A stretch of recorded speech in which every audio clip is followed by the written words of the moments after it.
kind of religion. Curi tanah orang, buat tempat ibadat.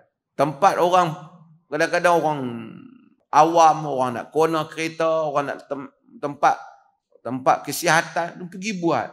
Lepas tu buat sentimen pula. Orang kata kena pindah, buat jadi sentimen. Masjid. Quraisy tu, tuan-tuan tengok, kenapa Hijri Ismail tu macam tu? Kerana Quraisy tak cukup harta untuk membina Kaabah sepenuhnya seperti yang dibina oleh Nabi Ibrahim. Sebab apa? Sebab bukan Quraisy tak ada duit, tapi syaratnya hendaklah wang yang bersih saja. Harta yang bersih saja yang boleh digunakan untuk kembali membina.